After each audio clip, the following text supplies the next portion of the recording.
Allez, c'est parti pour un nouveau numéro de C'est du solide sur Boursorama, votre émission patrimoniale consacrée à l'épargne immobilière. Aujourd'hui, on se demande si les SCPI vont continuer à tenir leurs promesses cette année en 2021. Bonjour Jean-Marc. Bonjour David. Alors, on est début mai, et évidemment, cette question est légitime, je ne dois pas être le seul à me la poser. Est-ce qu'on peut dire que 2021, eu égard à ce que vous observez, a bien commencé ou pas ? Avant de vous répondre, David, déjà, je tiens à préciser que l'immobilier, comme beaucoup de classes d'actifs, est un actif risqué. Donc, les performances ne sont pas garanties. Néanmoins, pour répondre à cette question, déjà, on peut regarder ce qui s'est passé en 2020. Je pense que la pierre papier, les SCPI en particulier, n'ont pas démérité, puisqu'il y a eu une collecte d'à peu près 6 milliards d'euros.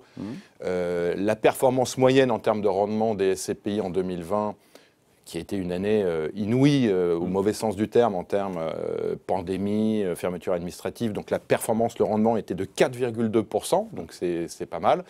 Et il n'y a pas eu de baisse de valeur de part. Au contraire, il y a eu une petite augmentation des actifs et donc des valeurs départ des SCPI en 2020 qui était d'un peu plus de 1%. C'est-à-dire une performance globale un peu supérieure à 5%. Donc ça a été une année où la pierre papier a généré une performance tout à fait honorable.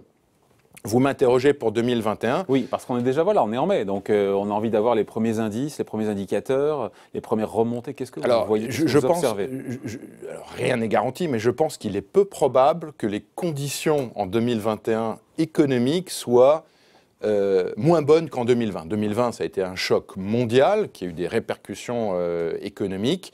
Et là, on est plutôt, j'ai l'impression, et je l'espère, dans une logique de reprise économique. Juste pour vous donner un exemple, on a souvent dit que le commerce était moribond.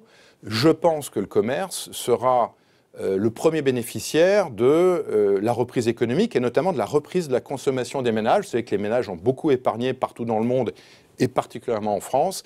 Et tout le monde a envie, à la faveur d'un déconfinement qu'on espère rapide, tout le monde a envie d'aller boire une bière, d'aller au restaurant, d'acheter des vêtements et de se déplacer. Mais en attendant la réouverture des commerces, il y a eu ces fermetures qui ont duré plusieurs semaines. Est-ce que les loyers rentrent bien? C'est ça ma question en fait. Alors, les loyers sont bien rentrés. C'est ce qui explique que la performance des SCPI en 2020 a été bonne, puisque il y a eu quand même un support.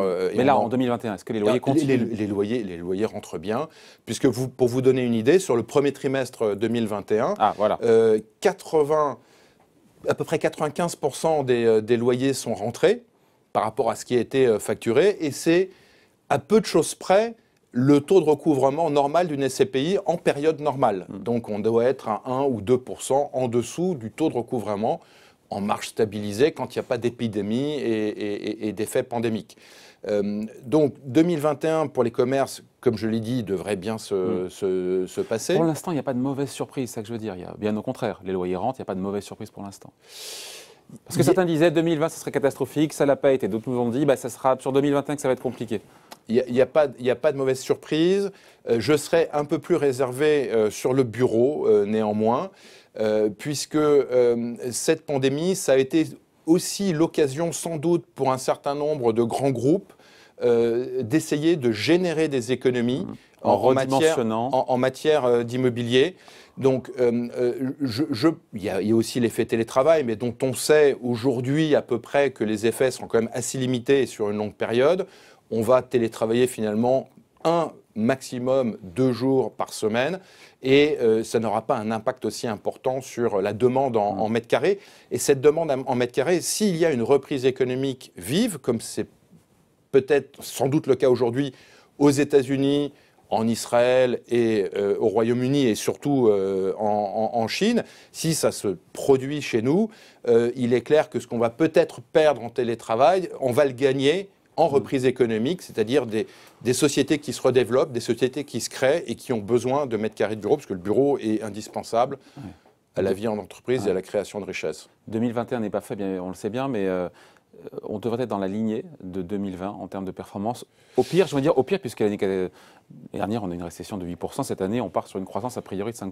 Alors, nous dit le gouvernement. Donc, voilà, l'année dernière, on a perdu 8% de création de richesse et on va faire peut-être plus 6 cette année et peut-être même plus. Donc, l'environnement économique est clairement plus favorable pour les SCPI et pour plein d'autres activités en France en 2021 qu'en 2020. Et les SCPI font partie de ces outils que peuvent utiliser les épargnants pour jouer cette reprise économique. Il y en a beaucoup d'autres, bien entendu, et tous les outils sont risqués, mais je pense que l'immobilier est aux premières loges pour pouvoir bénéficier de cette hypothétique reprise économique qu'on sent poindre aujourd'hui, sauf évidemment s'il y avait des nouveaux reconfinements. Mais la différence par rapport au précédent reconfinement qu'on a eu, c'est qu'aujourd'hui, il y a le vaccin. Voilà. Il y a un acompte sur dividende qui est versé trimestriellement. Ça donne quoi chez vous aujourd'hui? Alors, les SCPI, c'est un bon indicateur, ça aussi. Les SCPI, effectivement, versent des acomptes sur dividendes 3 fois par an et le solde pour clore l'année. Donc, c'est effectivement un bon indicateur. Chacun en fait ce qu'il veut, mais notre acompte sur dividende a retrouvé le niveau de 2019. Donc, quelque part, un signal que peuvent donner aujourd'hui les SCPI, et nous ne sommes pas les seuls, que nous retrouvons, je dirais, des conditions normales de température et de pression. Voilà. En tout cas, la réouverture programmée des commerces, c'est évidemment le signal le plus positif. On l'espère, on va suivre ça attentivement. Et puis, bien entendu, en France, il y a eu une aide importante de la part des pouvoirs publics et il n'y a pas eu trop de casse. Voilà. Merci Jean-Marc. Merci David. Rendez-vous la semaine prochaine pour un nouveau numéro de C'est du solide sur Boursorama.